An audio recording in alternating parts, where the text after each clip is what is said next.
It looks like we'll get to hear from some Leafs players this week as part of some charity work happening in the city. Plus, Kyle Dubas dished on his time in Toronto. What did he have to say that maybe we haven't heard before? We'll talk about that here on the Locked On Leafs podcast, part of the Locked On Podcast Network, your team every day.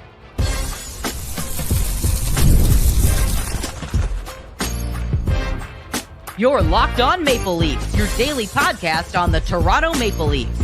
Part of the Locked On Podcast Network, your team every day.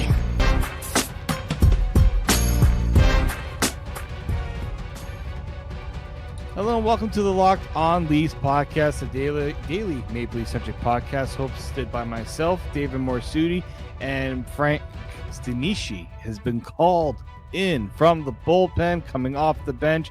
Mike's not here today, so I have first call always to Frank. So Frank, thank you for answering the call and thank you for coming in. My pleasure. Always nice to talk hockey in the middle of the summer. I know. Isn't it the most invigorating stuff to talk about is hockey?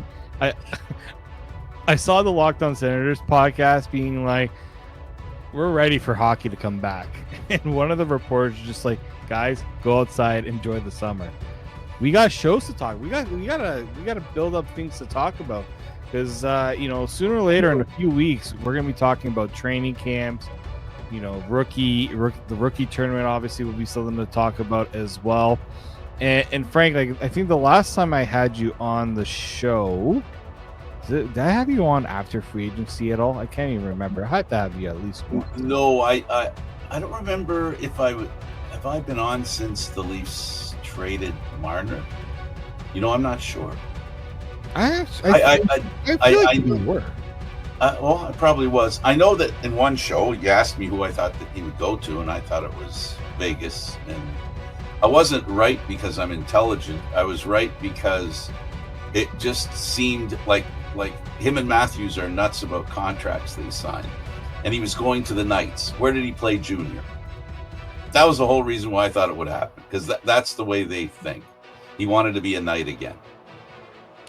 Yeah, I'm honestly trying to remember if I've had you on since then, because it's been obviously a quiet time with everything that's going on. I know Mike and I obviously broke. It either was, Frank, that I had you on before the free agency, and that's what I'm thinking of, is that we talked about some of the other things that were going on kind of in and around the Marner stuff.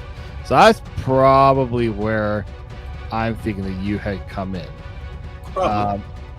Now, obviously, catching up for anybody who's maybe hasn't been following the Locked On Leafs podcast. First off, I want to just let you know that this episode is brought to you by Monarch Money. Take control of your finances with Monarch Money. Use code LOCKEDONNHL at monarchmoney.com for 50% off your first year.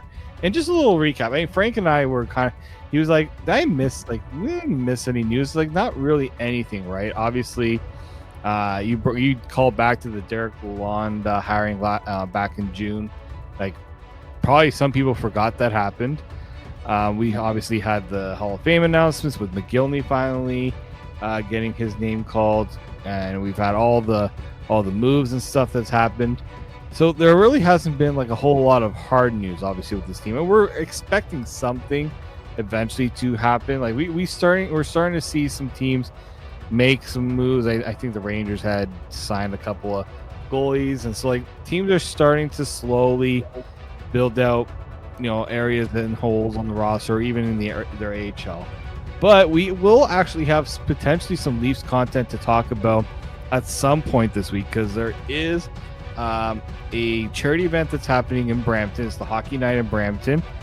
Essentially, it's a charity classic, and part of this is you see some players come in, and it's a community event, right? Getting a chance to help for a good cause. This year, it's going to be helping support the building of a hospital in Brampton, a second hospital there, and they're bringing in the big guns because Mitch Marner likely would have participated in something like this if he was still with the Leafs.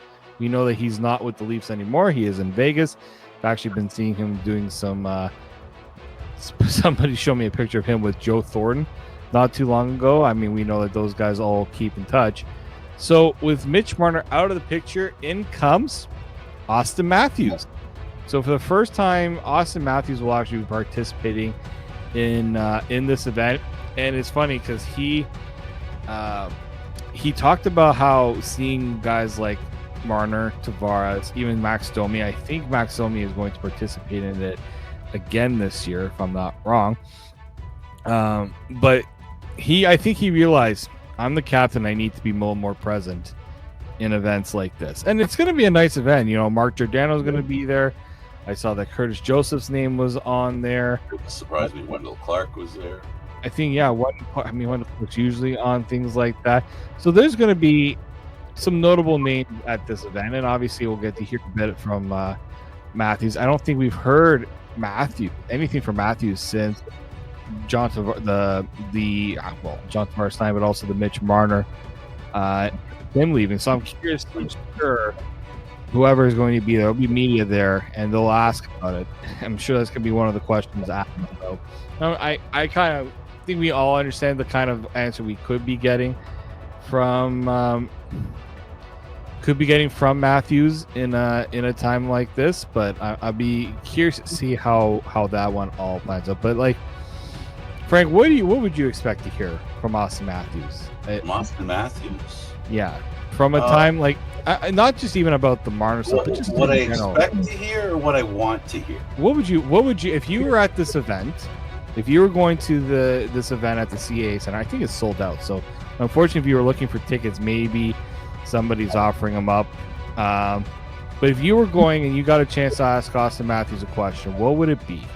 Oh, my question would be, Austin, this is going to be an opportunity for you to show how much offense you can generate on your own.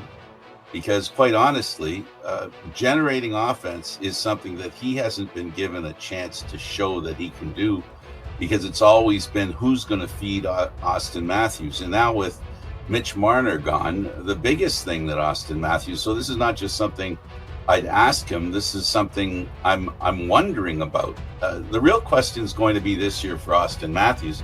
He's made the change from goal scorer to 200-foot game Austin Matthews, right? Well, there's a step in between that he hasn't accomplished, and that is offense fabricating Austin Matthews. Austin Matthews is a finisher. And as a center, he should be also, because of the position, he should be in a position to feed his wingers. So the question now comes up, can he do that? Can he, we talk about where the Leafs going to get the assists that went out the door with Marner. Well, a lot of them, at least in the first line, have to come from him. And he does have a more than able trigger man in Knies. Now, Michelli, that some people are projecting him to be on the wing. He's a bit of a manufacturer himself. He's a bit of an assist machine, and he's young and he's been getting better every year. But I still, like I said, I would ask him